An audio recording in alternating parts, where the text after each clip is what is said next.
Halo teman-teman, balik lagi ya kita ke pembahasan study case.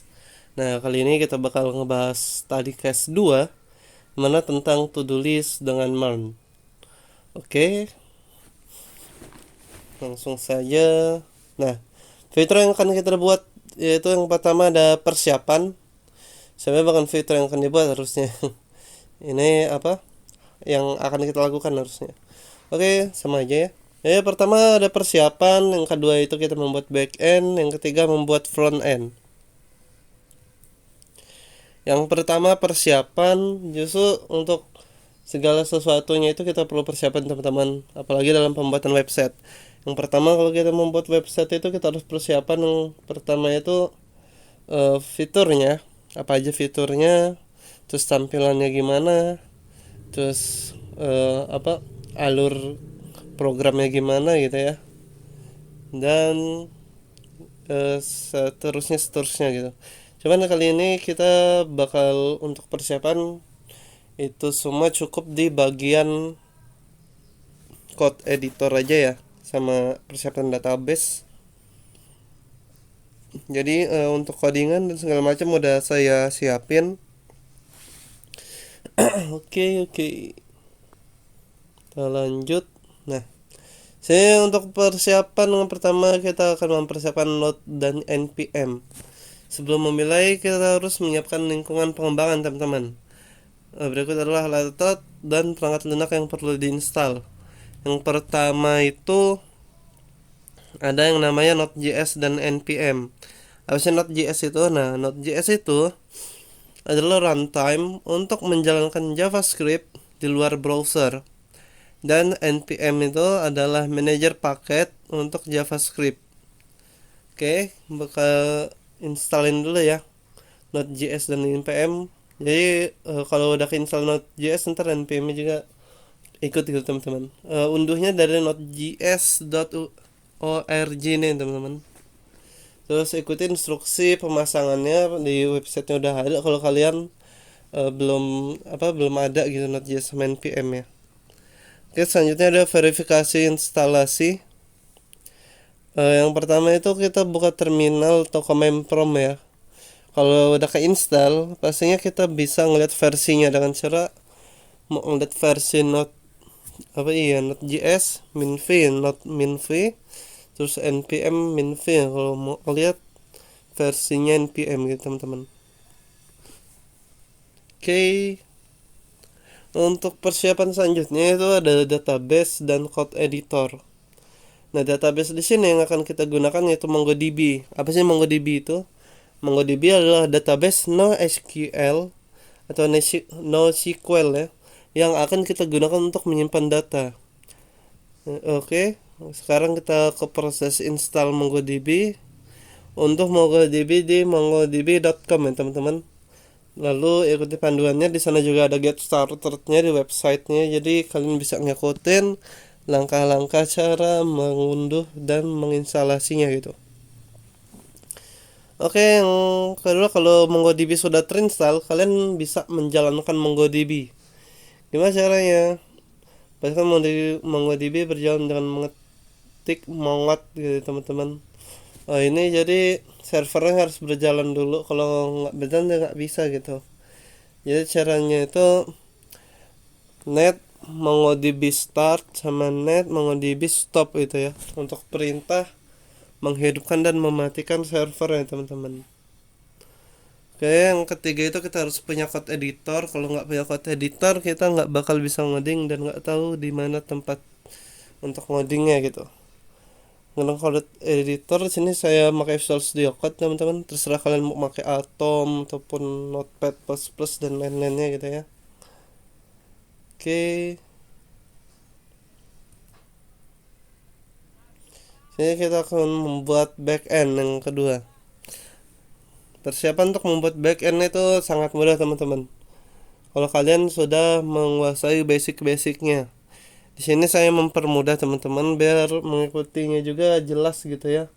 Jadi nggak bingung. Kita samakan dulu semuanya. Nih kita buat inisialisasi dulu. Yang pertama ketikin di ini terminal kalian ataupun di CMD yang udah ngarah ke proyek kalian ya, atau ke folder kalian gitu. Jadi buat satu folder aja belajar gitu, lalu kita CD-in ke folder belajar itu, kita ketikin nih di terminal. Kalau udah masuk ke folder tersebut, ketikin mkdir man to do list backend. Nah itu fungsinya buat apa?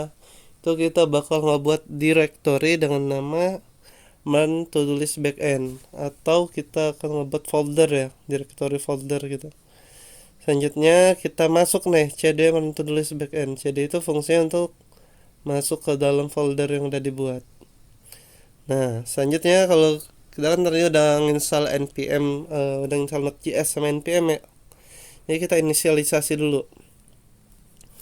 Biar apa? Biar bisa kita gunakan. Cara inisialisasinya ketikkan npm init min y.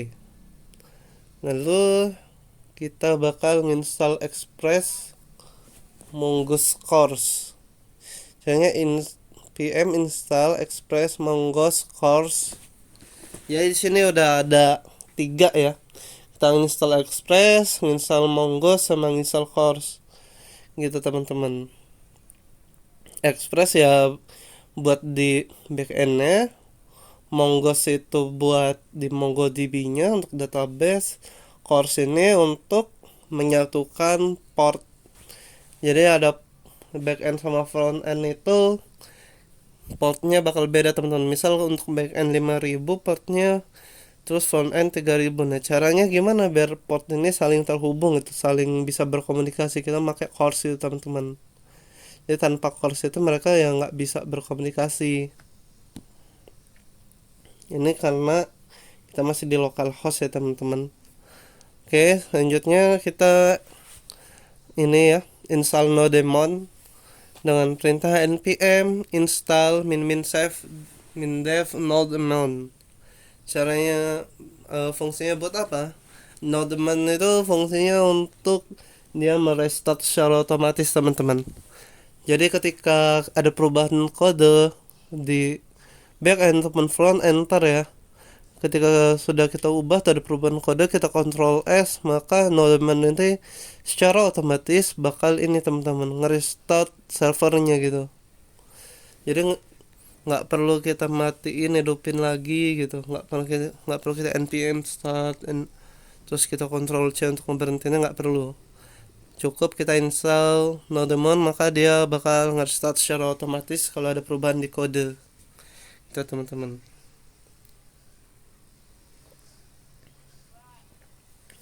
Oke.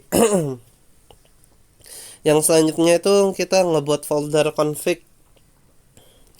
Oke, kita buat dulu folder config file db.js. Jadi kelarinin dulu ya.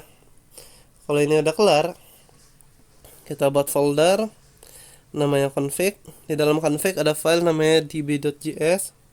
Sama yang bawah juga buat folder controller, filenya task controller.js. Terus ini folder models, filenya task.js. Terus folder root, file root.js ya filenya. Terus jangan lupa kita buat environment buat di env-nya. Terus selanjutnya app.js ini ntar kita atur ya teman-teman. Ya kita bahas satu persatu dulu. Untuk db.js ini fungsinya untuk apa ini teman-teman? Ini untuk konfigurasi ke database MongoDB-nya. Jadi ntar dari backend itu kita konfigurasi biar bisa nyambung ke database yang akan kita buat nanti. Pasti udah dibuat oleh database center. Terus untuk controller, task control.js ini untuk pengontrolnya. Jadi apa, dia itu bisa ngedit, bisa nginput, bisa ngapus, itu ya yang kontrol dari ini ntar file ini. Terus model, ini ada file modelnya task.js. Terus routes ini fungsinya untuk apa namanya, ini menentukan dia itu URL ataupun API-nya ataupun endpoint ya. Jadi menentukan endpointnya itu namanya apa gitu. Misal kalau untuk nampilin dia cukup slash saja, terus untuk ngedit dia make ID kah, untuk ngapus dia make ID atau apa gitu kan. Nah, untuk environment ini dia berkesinambungan dengan config kan teman-teman.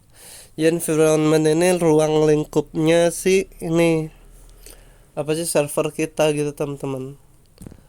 Dia ini kuncinya lah di env ini biar si db.js ini bisa nyambung ke ini ke database. Dia kuncinya ada di sini di .env, sama untuk ngatur portnya juga ntar kita pakai di .env teman-teman.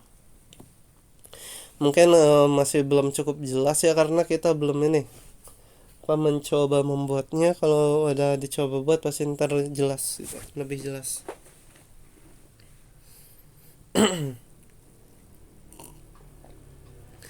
Oke, selanjutnya itu ada yang namanya database ya.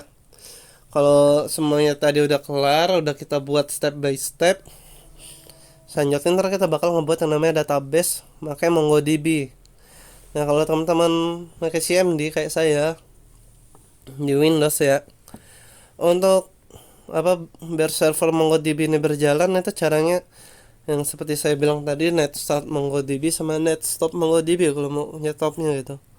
uh, Gunanya buat apa sih, kenapa kita harus nge-restart servernya? Yang pertama, ketika kita install MongoDB belum tentu servernya berjalan, maka kita harus net start MongoDB. Yang kedua, kenapa harus net stop juga, itu fungsinya untuk nge-restart servernya.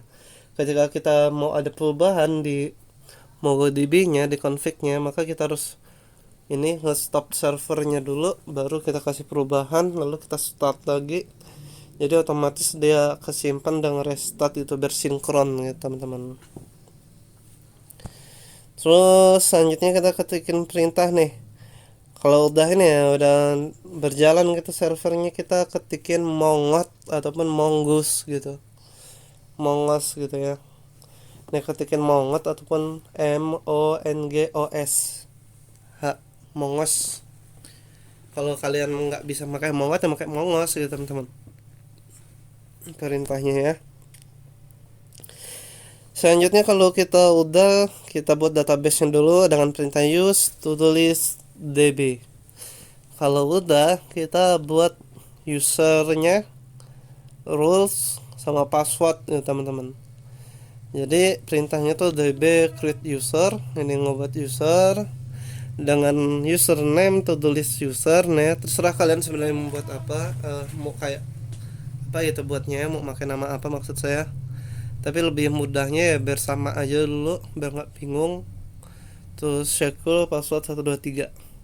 Untuk rulesnya itu di mongot ya, MongoDB dia itu di database-nya ada namanya read aja, write aja, atau read write kayak gini. Terus apa ya, super admin kalau nggak salah ya, dia pokoknya ada administrator apa gitu. Nah itu ada tingkatan-tingkatannya. Ini cukup aja kita pakai read write nya. Terus kita user ini kita sambungin ke database ini teman-teman. Kita peruntukkan untuk database to do list db nya ya. Kita buatnya kayak gini. Kalau udah teman-teman bisa verifikasi pengguna. Verifikasinya gimana? Dengan ngetik db.auto-list user. Nah username sama passwordnya masukin, jadi ntar dia bakal ada output yang menyatakan kalau dia ini ada gitu usernya. Kalau violet berarti gagal pembuatannya. Oke.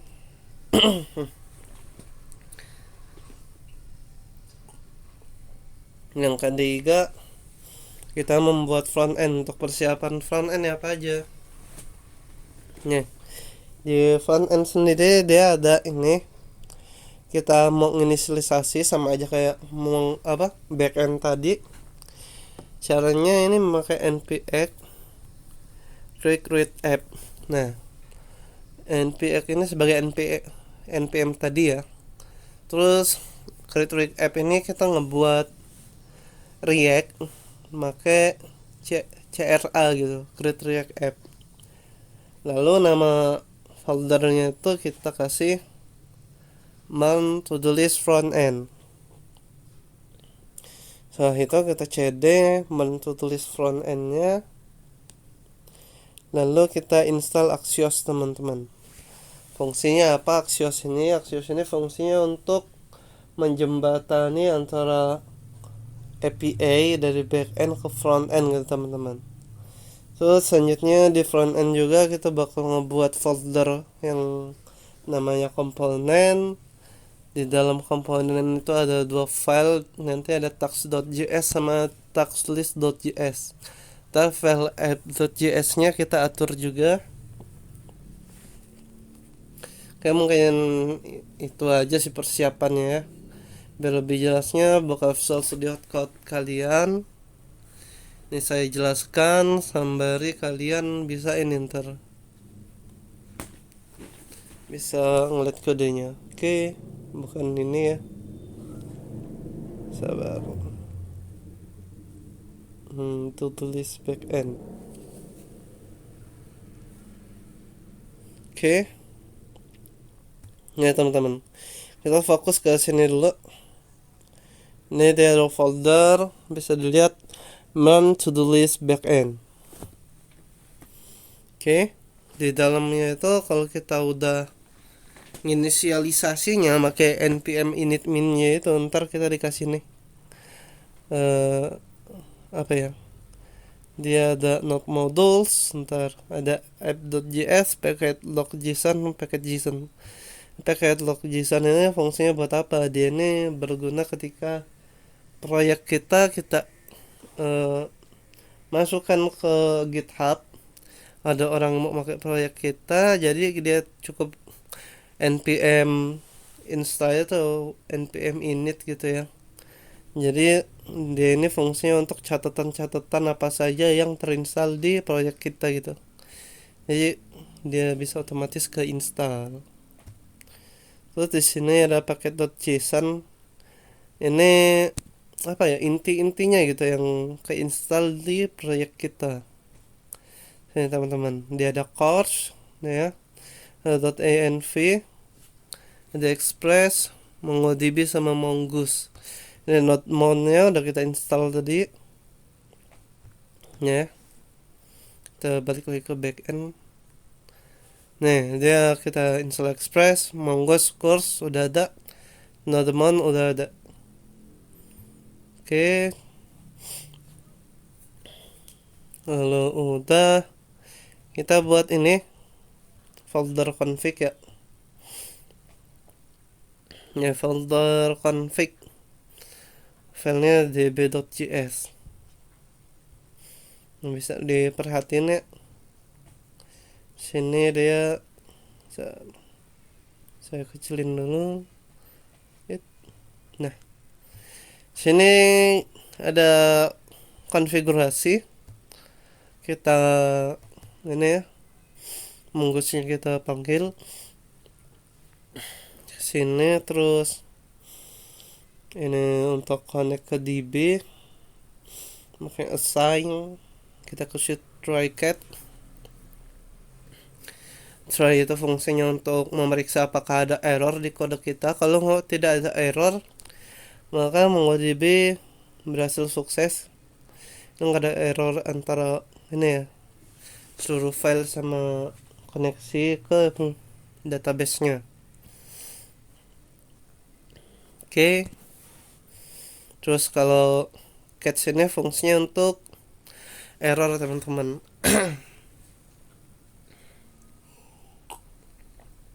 Jadi kalau ada yang error di file kita gitu, satu aja error, maka dia nggak bisa ngejalanin nih. Dia bakal ngasih ini, tulis apa, inputan ini ya, outputan ini MongoDB connection error.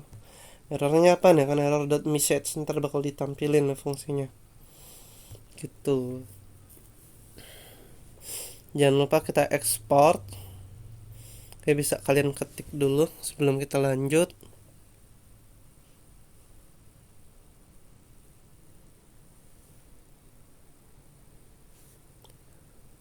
Oke, jangan lupa di pause ya. Selanjutnya kita buat folder controller. Ya, controller nih.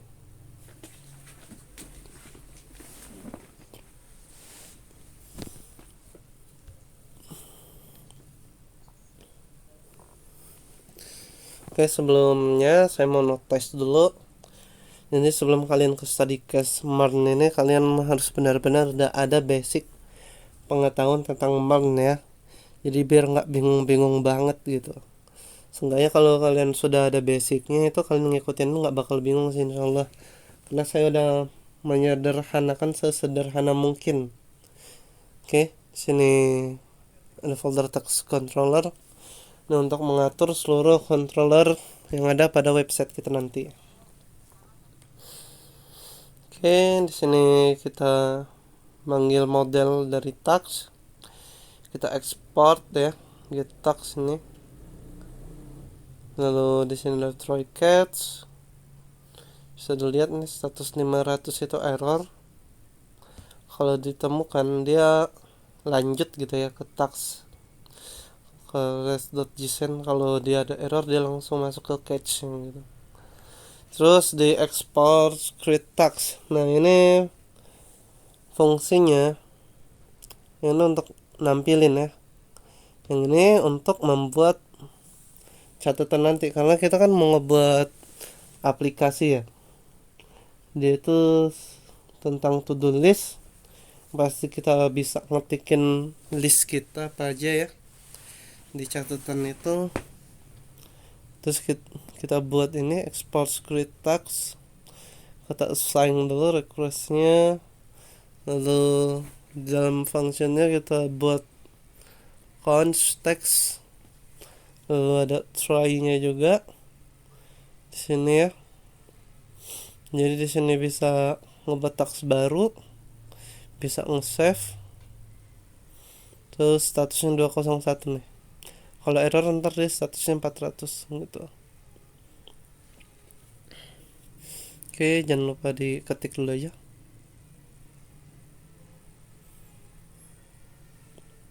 Oke, lanjut ya, di pause aja teman-teman. Nah, selanjutnya kita di sini ya.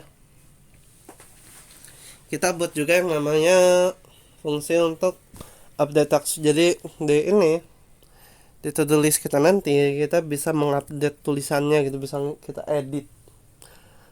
Caranya pakai ini, kita kasih ID, kita kasih teks, terus kita request ke body ya. Untuk ID-nya itu kita pakai parameter, terus try-nya kita kasih update tax. Nih teman-teman, kita mengambil ID dan mengupdate-nya gitu. Text complete new true. Oke, kalau dia ada error seperti biasa kita buatin handle-nya itu, kita masuk catch dia masuk ke catch kalau ada error. Dia ngasih status 400, terus di mana gitu errornya. Terus di delete kita buat juga ini ya, untuk menghapus catatan kita yang udah selesai gitu teman-teman.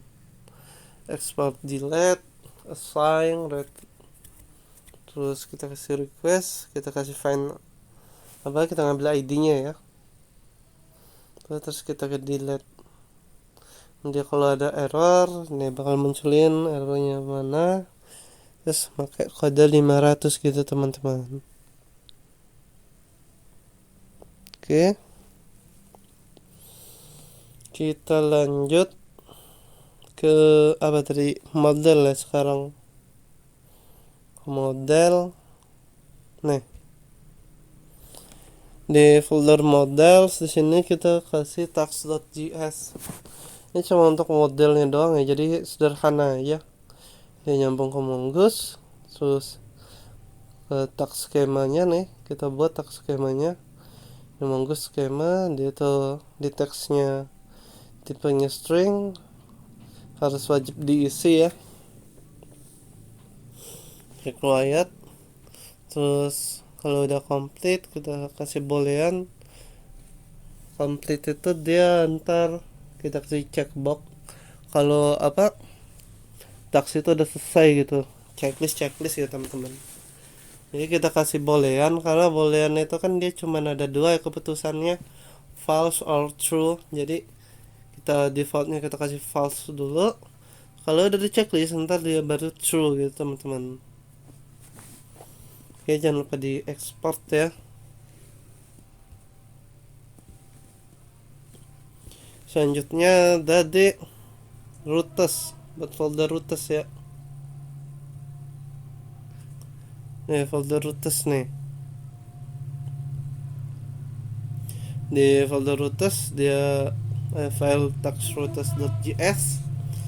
Ini yang saya bilang tadi, ini nentuin endpointnya teman-teman. Jadi ini ada get stack, read stack, update, delete yang di controller tadi nih ya, kita panggil dengan text controller. Terus kita buat ini variable router, kita panggil router, terus router.get. Nah ya, ini get tags ini dia untuk nampilin halaman pertamanya gimana. Sudah saya untuk ngebuat create juga sama aja slash, tapi dengan penanganan post. Ini untuk ngeliat aja penanganannya get. Pasti kalian udah tahu ya, get, post, put, delete fungsi buat apa. Terus untuk mengedit kita pakai ini id, sama delete juga kita pakai id nih ya, pakai put, delete nya pakai delete udah. Terus jangan lupa di ekspor.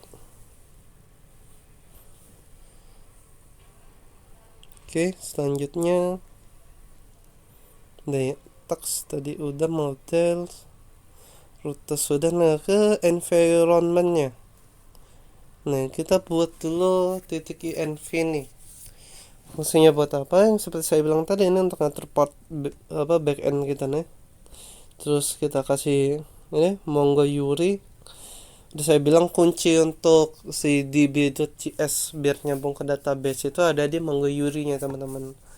Jadi kita buat biar sederhana ya, nggak bingung cara baca kodenya. Jadi kita pisah-pisah gitu ke environmentnya. Jadi mon itu dia bisa pakai env juga gitu. Sini ada kita kasih dia biar ngarah ke MongoDB, pakai ini username kita masukin ya, tulis user sama password secure password nih. Terus apa localhost yang kita buat 127 ya, 77017. Terus tulis db, ini database nya kita masukin. Terus ini sebagai admin gitu kita masuknya. Terus ya teman-teman mungkin bisa dinin ya, apa diketik dulu.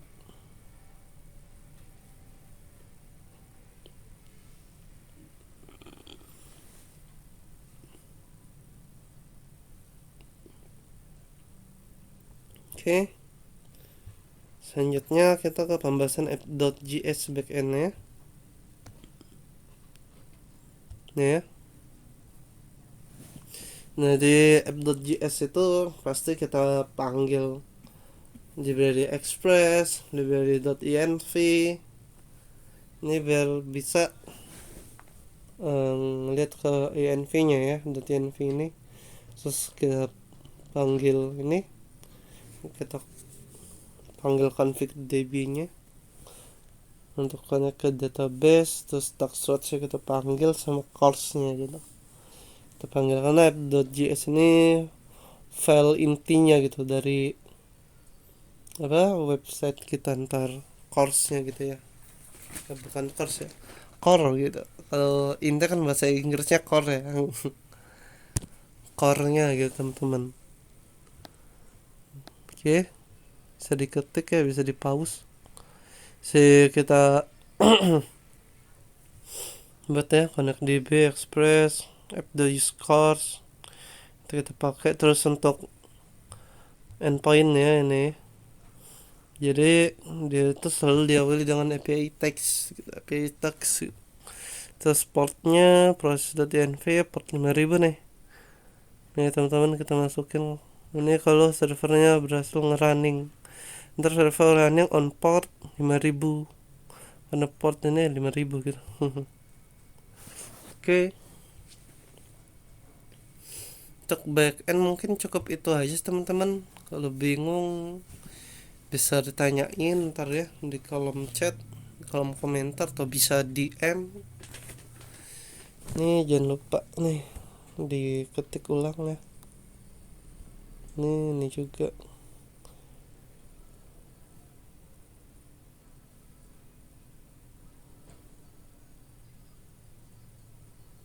Oke, udah. Terus Tax.js. Oke, udah. Nih. Oke ya. Oke, sip. Selanjutnya kita ke backend lagi ya. Nah, ntar teman-teman buka CMD aja dengan apa? Admin ya, administrator. Ketikin net start dulu. Entah kalau dia memang udah server udah berjalan otomatis, dia bakal ada notice bahwa server already start gitu. Terus kita ketikin perintah use to the list. Terus ini habis ketikin perintah ini, ketikin ini teman-teman gitu. Diperhatiin ya koma-komanya ini. Terus kalau apa outputnya keluar, query okay, db user nana gitu, berarti udah selesai, kita berhasil membuatnya. Kita verifikasi ulang bahwa dia itu benar, udah ada gitu, udah kedaftar gitu ya, username sama passwordnya.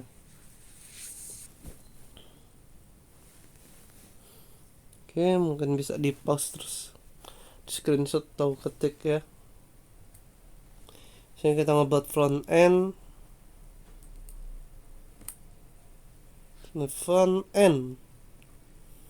Nih, sebelum lihat kodenya kalian ketikin dulu ya. Ini kalau udah diketik terus kita ke cd ini, terus install Axios, dia bakal gini teman-teman, buat folder nih di dalamnya biar kalian nggak bingung.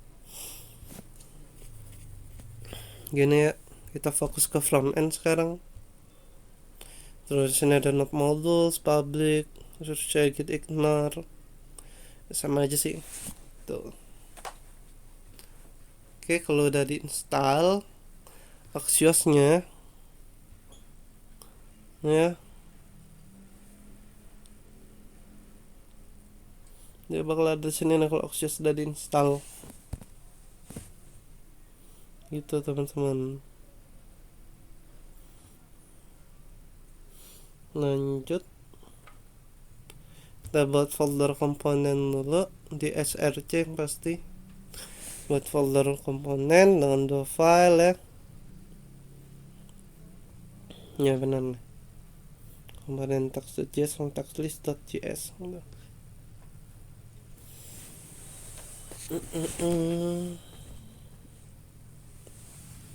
Oke, pertama kayak gini kodenya. Kita panggil library, kita import library React-nya. Terus kita buatin function tax on delete, on edit ya. Jadi apa sih fungsi dari teman-teman tax.js? Itu sebagai teman-teman tampilan website kita ntar di website kita tampilan kayak gini. Kita mengambilkan nilai ini complete gitu, teks, terus ini checkbox nih ya kalau udah selesai. Terus ada save sama edit, tombolnya di button. Terus ada tombol delete juga sih, gitu doang, sederhana. Bisa kalian pause. Oke, ke bawah pause. Oh ya, saya lupa tadi di backend harusnya kita jajal dulu ya backend kita berhasil atau enggak gitu. Tapi nggak masalah, habis ini ya teman-teman kita bahas. Jangan lupa diekspor.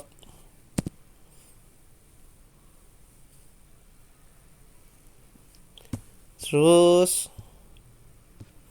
sini ya di taxlist.js. Jadi kalau tax itu untuk tampilannya, ntar untuk ngatur tampilannya. Setelah taxlist ini fungsinya buat apa? Ini teman-teman bisa dilihat fungsi dari taxlist.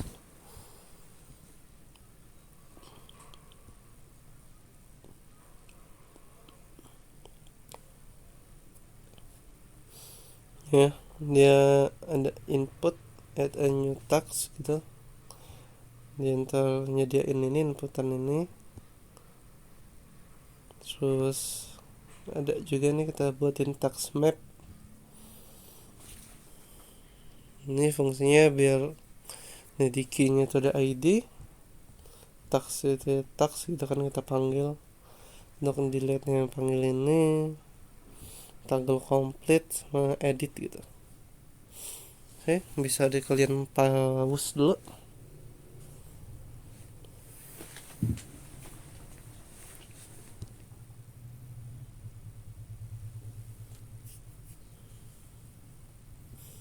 Jangan lupa kasih export default text list gitu teman-teman.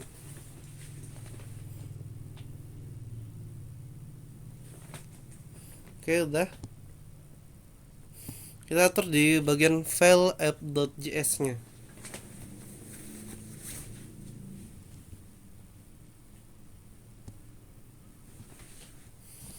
App.js.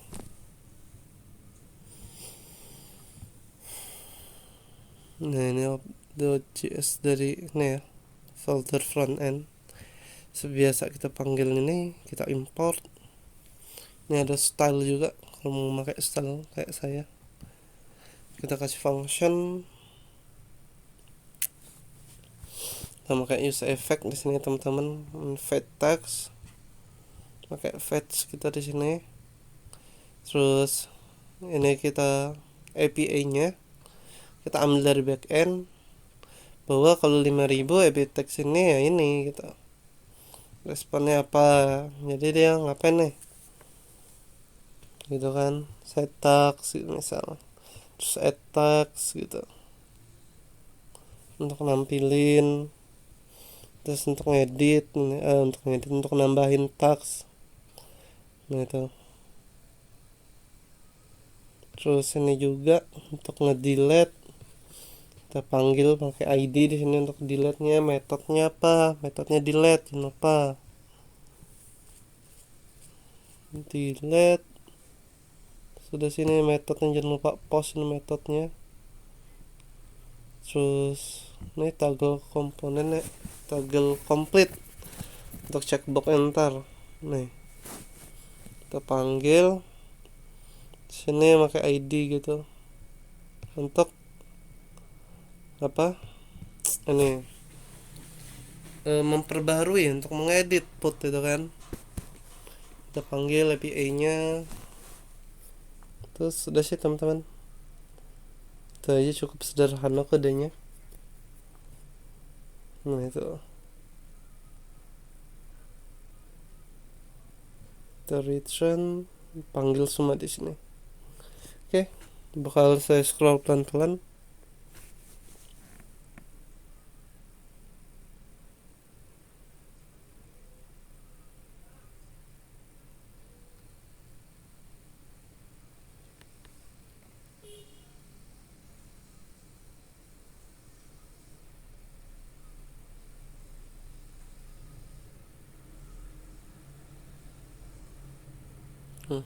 The problem.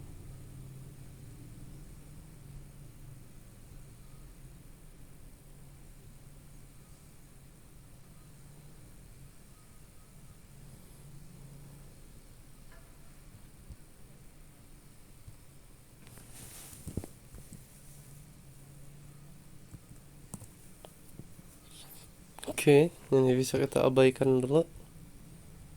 Terus apa tadi? Udah ada app.js, kita membahas ke styles ya. Style.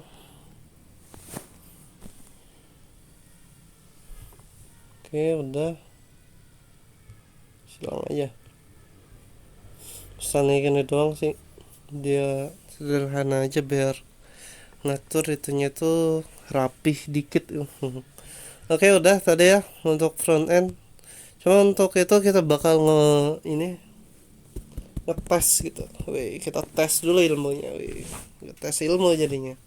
Bukan tes ilmu ya, tapi tes ini teman-teman. Tes fungsionalitas. Oke, kita Berarti ngapain dan administrator boleh apa boleh tuh. Yang nggak boleh itu yang nggak ngikutin. Itu nggak apa-apa disimak aja kalau nggak mau ngikutin ngoding-ngoding gitu. Disimak aja nggak apa-apa teman-teman.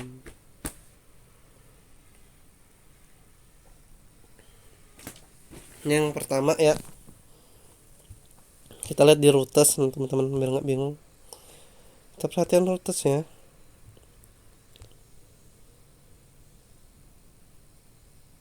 GSRC tadi nih. Oke, rutes. Nih ya, kalau kita mau ngeliat aja dia pakai slash. Jadi slash ini apa? Slash ini kayak ini URL pertamanya gitu teman-teman. Nggak perlu ngasih ID, nggak perlu apa. Gimana cara ngelihatnya? Nah di sini nih. Karena kita set endpointnya itu API tags slashnya itu, ya kan? Jadi kalau ini oh ya, jangan lupa di start dulu, dijalankan dulu servernya kawan. Tulis backend nih. Ini apa saja? Kebanyakan portal. Ini npm start. Pasin di folder backend ya teman-teman.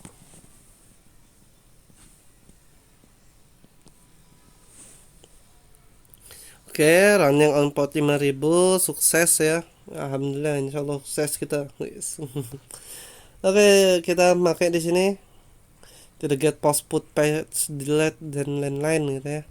Kita pakai get nih, kita send dulu API text 5000. Di sini udah ada datanya ya. Makan bakso gitu, dia udah true berarti udah ke checklist. Kalau yang true, yang false belum ke checklist. Ini jangan lupa di sini kita pakai JSON teman-teman.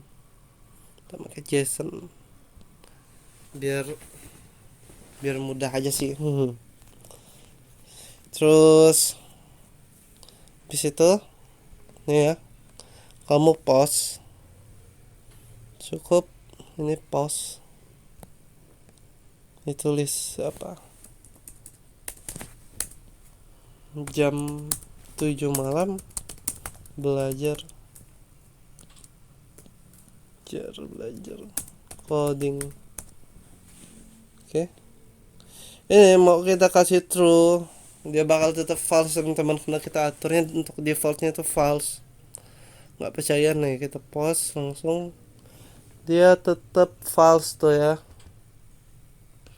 Terus kita lihat lagi apakah berhasil masuk. Harusnya sih berhasil gitu. Nih, ini tetap false, jam 7 malam belajar coding. Nah, udah. Terus kita ke ini update. Kalau dia ini udah berhasil kita selesaikan lah ya. Saya gimana pakai put ID-nya nih. ID-nya jangan lupa di copy. Dia otomatis render ID karena ID itu bersifat unik.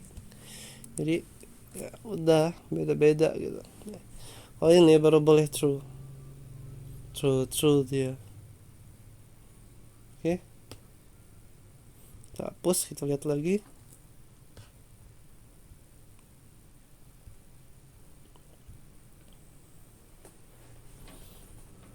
Udah true ya. Gimana kalau kita mau ngedit bener, ngedit tulisannya? Ini sama aja, masukin ID-nya, put belajar coding.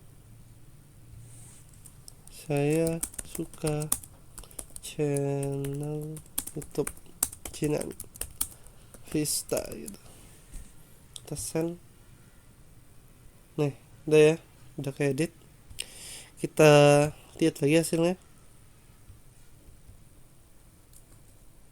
Ting. Tuh, udah ya.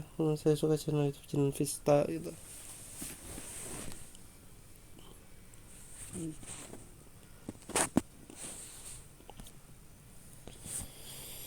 Oke, selanjutnya apalagi?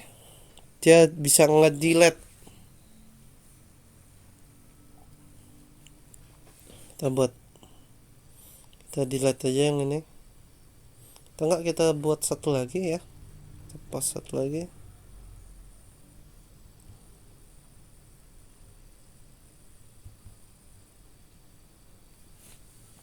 Jajal delete,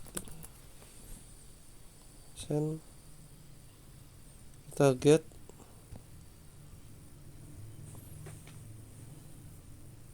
tuh jajal delete. Ini mau di true in juga bisa ya, kayak tadi aja langsung. Kalau mau di true in, ini kita delete dulu. Ini true ya, ini true, udah true, lihat lagi,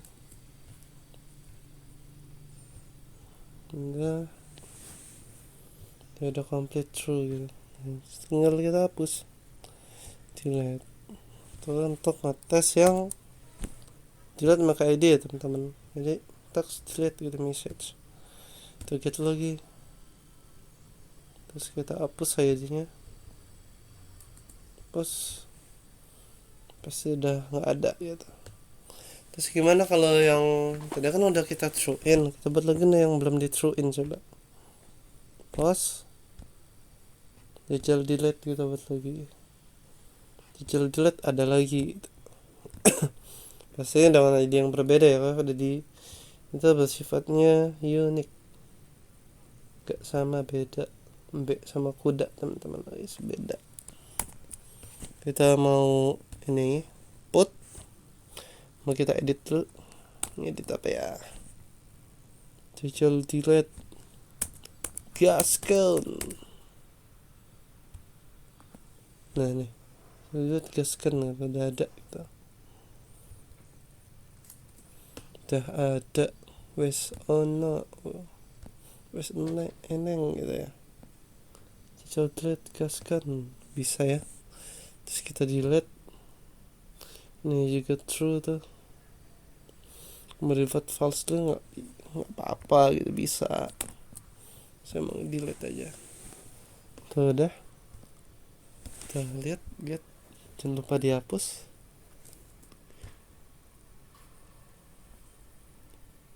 Ya, udah nggak ada. Sudah berhasil ya teman-teman. Jadi aman, terkendali, nggak ada masalah lagi untuk di back end. Sekarang kita jajal di front end-nya. Nih, ya kan kode-kode front end-nya udah saya tampilin nih. Cara cepatnya gini ya. Rename, Ctrl C. Oke, wes. Terus buat terminal baru. Ini terminal. Sebentar lagi loading. CD. Nah, udah masuk nih ya foldernya. Sudah di npm start. Bismillah. Oke, nggak ada masalah ya, harusnya.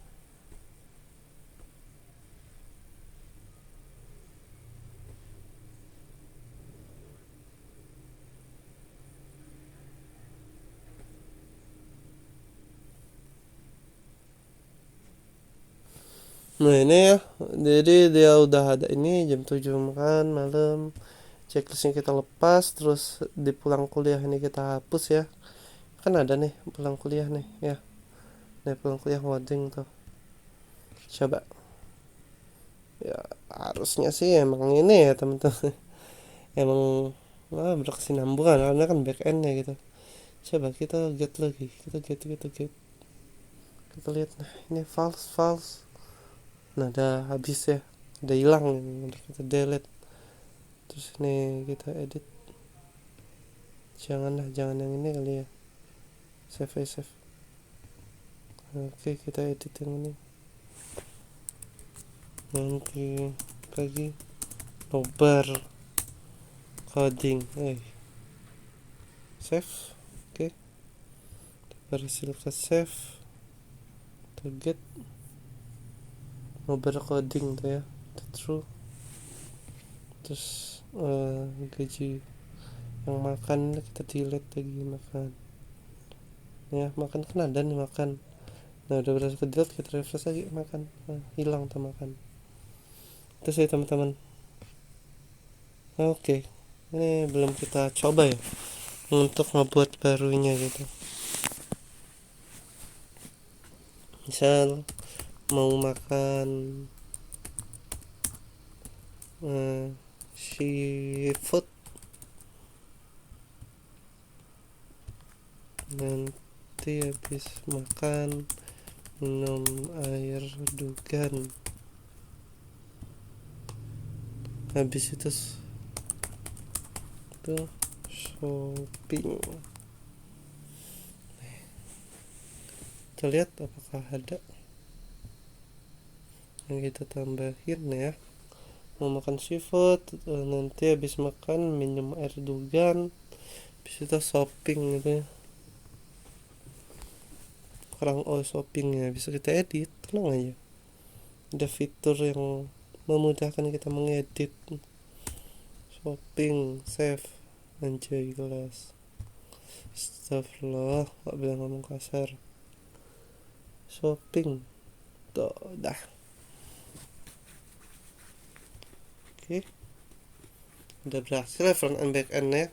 Jadi di front end itu dia pakai 3000 portnya, sedangkan di back end dia pakai port 5000.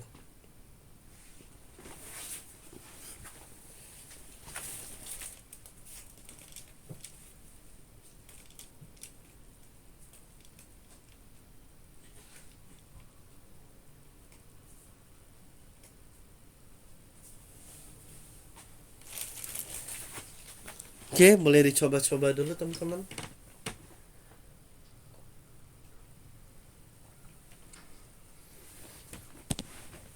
Terus ini masih bisa dikembangin nih, tampilannya rapihin, ntar kan. Nah, mau dikasih tabel kah atau apa kah ya. Terus kalau untuk tulis ya gini aja sih ya. Untuk kembanginnya apa lagi? Tidak ada checklistnya sih, komplit. Tampilan sih teman-teman, biar dirapiin dulu.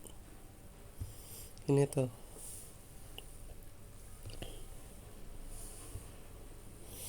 false ini jadi true. Bisa ada false nih buat website.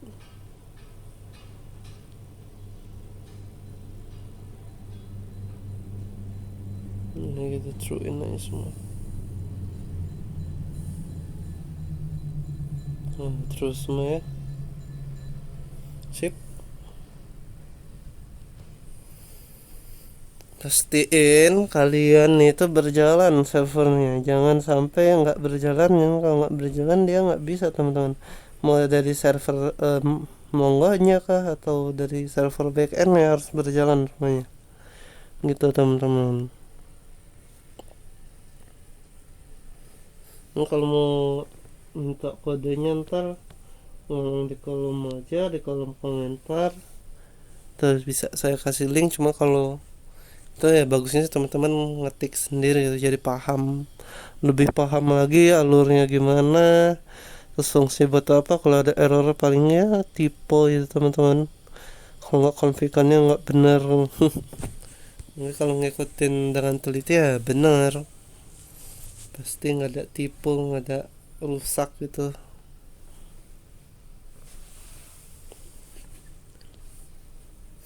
Oke.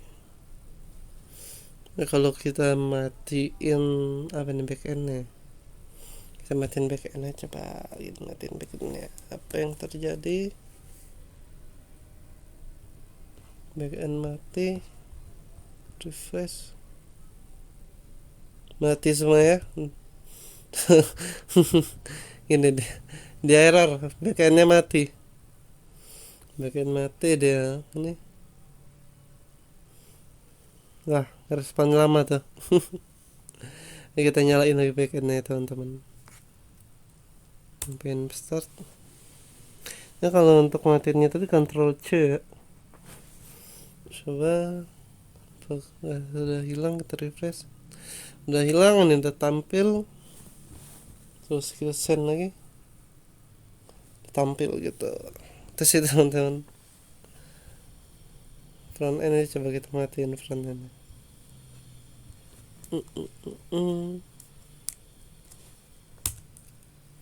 Apa yang terjadi?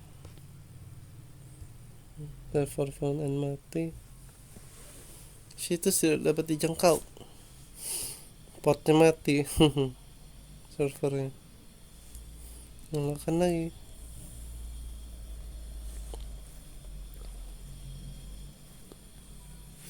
Tunggu sebentar. Nah, ini bakal otomatis langsung membuka nih itu. Nih kita refresh saja. Tekan tampilkan 2.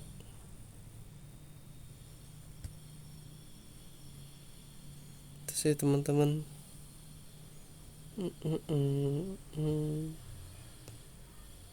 Oke.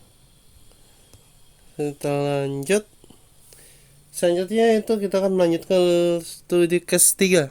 Untuk studi case 3 nanti bakal kita kembangin website yang studi case 1 itu. Terus kita masukin ke PHP dia. Lalu kita kasih database biar bisa nyimpen data-datanya. Biar ketika di refresh nggak hilang ya, kayak tadi itu kita refresh nggak hilang datanya. Kalau kemarin kan yang di studi case 1 itu dia hilang datanya gitu. Terus habis itu kita kasih fitur-fitur PR yang kemarin mungkin ya, biar lebih itu sama tampilannya biar lebih keren lagi gitu. Oke.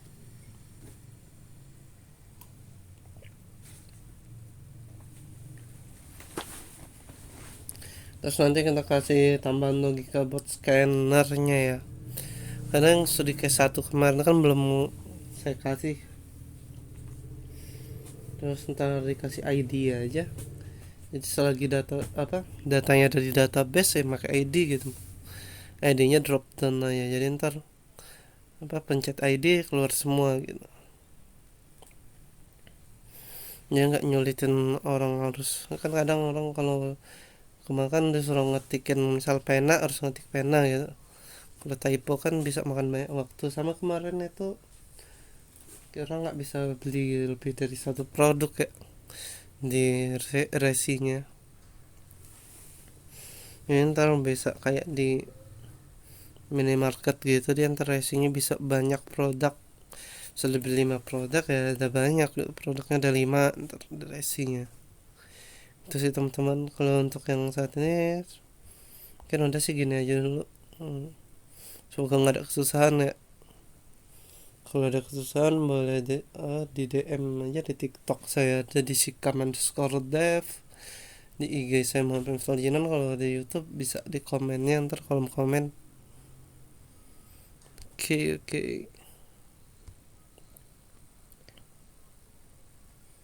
Ini ada problem. Yes.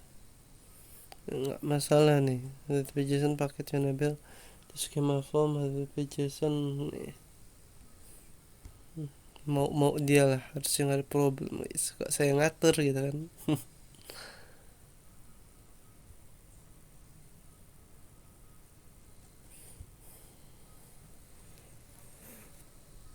Oke, udah hampir mau 1 jam ya. Mungkin bisa dipelajari, baca-baca. Semoga bermanfaat ya. Ntar kalau memang mau dibuatin study case apa gitu, apa membuat POS atau buat toko online gitu ya, atau buat website kursus, kita buatin di study case ini biar bisa nambah portofolio kita bersama ya teman-teman.